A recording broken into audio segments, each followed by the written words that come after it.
Hola a todos. Uno de los grandes objetivos del telescopio James Webb, lo hemos comentado en más de una ocasión, es ayudar a comprender mejor las primeras etapas del universo.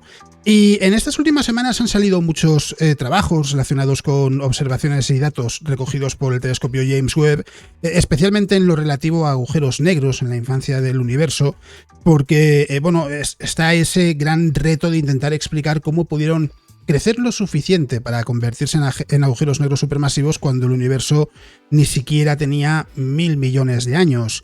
Y para añadir más misterio a toda esta cuestión, ahora un grupo de investigadores ha desvelado que ha estado estudiando 3 objetos. Los llaman objetos misteriosos. En realidad tienen una idea aproximada de qué es lo que se está observando en esas imágenes de James Webb, pero resulta desconcertante porque en muchos aspectos se parece a una galaxia como la Vía Láctea, pero en un espacio mucho más pequeño y con un agujero negro supermasivo que es demasiado masivo. Esto lo que quiere decir es que los modelos que explican cómo era el universo en esas primeras etapas de su infancia, en las primeras etapas de su historia, no son capaces de explicar por qué se está observando algo que en principio no debería estar ahí. No debería ser posible que tan pronto hubiese galaxias con agujeros negros supermasivos, valga la redundancia, muy masivos. Pero de eso es de lo que vamos a hablar en este vídeo. Los objetos en cuestión son estos 3 que aparecen en la imagen: Rubí SGS 49140, 55604 y 966.323. Los 3 están en una época del universo cuando tenía entre 600 y 800 millones de años, y en el caso de cada uno de ellos la conclusión a la que se llega es la misma: son galaxias, pero con varios matices que es lo que hace que sean muy desconcertantes. Por un lado, son galaxias con más o menos una cantidad similar de estrellas a la que puede tener la Vía Láctea. Las estimaciones que hacen van de los 10.000 millones de estrellas a 1 billón. 1 billón de estrellas es mucho más de lo que tiene la Vía Láctea. Siempre se ha dicho que tiene alrededor de 100.000 millones. Andrómeda tiene 1 billón, es la estimación que se suele hacer. 10.000 millones sería menos que en la Vía Láctea, pero aún así sigue siendo una cantidad muy importante para una galaxia que la vemos tal y como era cuando el universo tenía entre 600 y 800 millones de años. Además, son galaxias muy pequeñas, miden como mucho unos cuantos miles de años luz. No son especialmente grandes, y eso lo que quiere decir, por tanto, es que están repletas de estrellas. Tanto es así que decían, si la Vía Láctea la encogiésemos hasta el tamaño de una de estas galaxias, la estrella más cercana al Sol estaría prácticamente dentro del sistema solar. Y el agujero negro supermasivo en el centro de estas galaxias estaría a unos 29 años luz, y de hecho lo veríamos en el firmamento, podríamos ver dónde se encuentra porque veríamos una columna de luz a su alrededor. Es decir, son galaxias muy diferentes a lo que nos encontramos en nuestro entorno, lo que vemos en la Vía Láctea, y a esto hay que sumarle 2 aspectos más. Por un lado, y esto va a resultar extraño, pero en realidad es desconcertante, son galaxias que tienen estrellas antiguas, estrellas que tienen cientos de millones de años, en una proporción importante además. Dicen que hay muchas estrellas viejas. Esto es sorprendente porque estamos hablando de cuando el universo era joven, cuando en realidad estaría empezando todavía la formación de estrellas.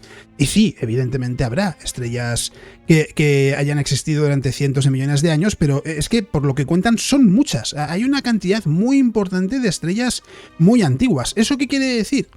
Que la formación de las primeras estrellas debió de ser o más rápida de lo pensado o mucho antes de lo pensado.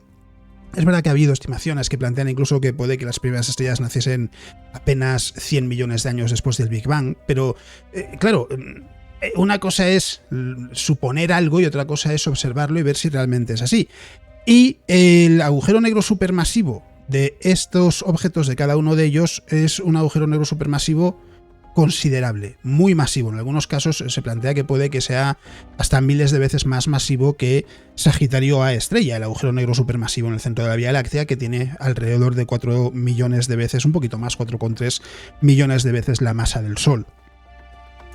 Y todo esto cuando el universo tenía apenas unos cuantos cientos de millones de años. Claro, la gran pregunta ahí es, ¿cómo es posible que en solo entre 600 y 800 millones de años un agujero negro adquiera tanta masa como para ser un agujero negro supermasivo que, si lo aislásemos, si simplemente se hablase de ese agujero negro supermasivo, si dijese la masa que tiene, etcétera, cualquier investigador lo que supondría es que tiene que estar cerca de la Vía Láctea, tiene que ser una galaxia cercana a la Vía Láctea, es decir, tiene que ser un agujero negro supermasivo moderno, si lo queremos decir así. Y resulta que no es el caso. Entonces, ha llamado mucho la atención porque los modelos sobre la infancia del universo precisamente lo que plantean es lo opuesto. Primero, que las galaxias deberían estar repletas de estrellas jóvenes, no debería haber muchas estrellas viejas. En el contexto de los agujeros negros supermasivos deberían ser agujeros negros no demasiado masivos, porque tendrían que estar todavía adquiriendo la masa para llegar a convertirse en esas bestias cósmicas que conocemos y que se han observado en nuestro entorno.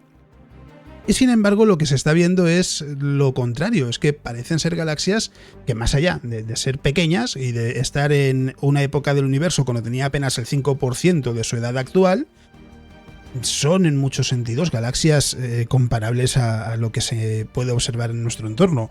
Claro, lo que dicen los investigadores aquí es que hay que tener en cuenta que el problema, uno de los grandes inconvenientes del estudio de estos tres objetos, es que en su luz es muy complicado determinar cuánta de esa luz viene de estrellas antiguas y cuánta viene de el entorno de estos agujeros negros supermasivos que estaban absorbiendo mucho material.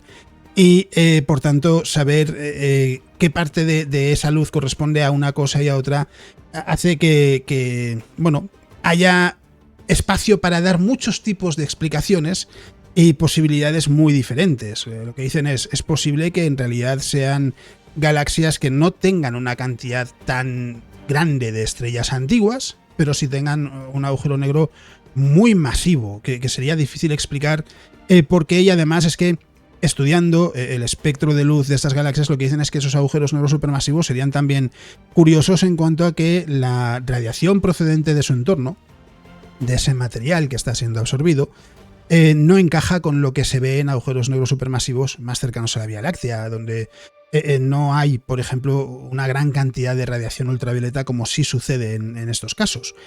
Si por el contrario esa luz viene principalmente de estas estrellas antiguas, lo que quiere decir es que las galaxias en cuestión tienen una población importante de estrellas muy antiguas, siempre en este contexto evidentemente es cientos de millones de años, pero entonces la pregunta es ¿cómo se formaron? Si se supone que en principio las primeras estrellas del universo, las que se formaron en los primeros, vamos a poner 200 millones de años, seguramente muchas serían estrellas de población 3, que tuvieron que terminar sus vidas de forma muy rápida, en forma de supernova, esparciendo sus elementos para la formación de la siguiente generación de estrellas, que ya serían estrellas de población 2. Es decir, cada una de las dos posibilidades plantea diferentes interrogantes. Lo que dicen los investigadores es que quieren entender qué es lo que está sucediendo, que hacen falta más datos. Básicamente lo que hace falta es seguir estudiando estas galaxias, estos objetos tan lejanos, seguir básicamente aprovechando la capacidad de James Webb de observar el universo cada vez más cerca del Big Bang, cada vez más lejos en su infancia, y entender qué es lo que está sucediendo, porque claro, ellos lo que esperaban era encontrar algo que se asemejase a lo que se imagina que es el infante de una galaxia, algo como la Vía Láctea cuando era una galaxia joven. Y sin embargo, lo que se ha visto, y no es el primer caso en el que sucede, es galaxias que, más allá de que son muy pequeñas, con un tamaño de apenas cientos de años luz o miles de años luz, en muchos sentidos no son muy diferentes a las galaxias que encontramos en nuestro entorno. Y evidentemente eso es un problema, porque no es lo que dicen los modelos. Los modelos lo que dicen es que debería ser algo diferente, con un aspecto y características diferentes a las de las galaxias que podemos observar en nuestro entorno.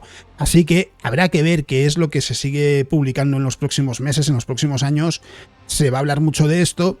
En el campo de agujeros negros supermasivos no tiene que ver con este estudio, pero es uno que mencioné la semana pasada en Astrobitácora, así que hay que decir que lo que se plantea, porque se han descubierto algunos agujeros negros supermasivos con mucha masa en esos primeros cientos de millones de años del universo, es que seguramente el mecanismo de formación, había dos grandes hipótesis sobre la mesa, seguramente las sigue habiendo, Pero una es que los agujeros negros supermasivos en realidad crecen desde la muerte de una estrella más o menos masiva, que va ganando material hasta convertirse en un agujero negro supermasivo. Es decir, empezamos con un agujero negro que tendría X decenas de veces la masa del Sol, un agujero negro estelar es como se les llama, y con el paso del tiempo, en una escala de tiempo de a lo mejor 1000 y pico millones de años, 2000 millones de años, algo así, pongamos la cifra que queramos siempre que sea más de 1000 millones de años, se convierte en un agujero negro supermasivo.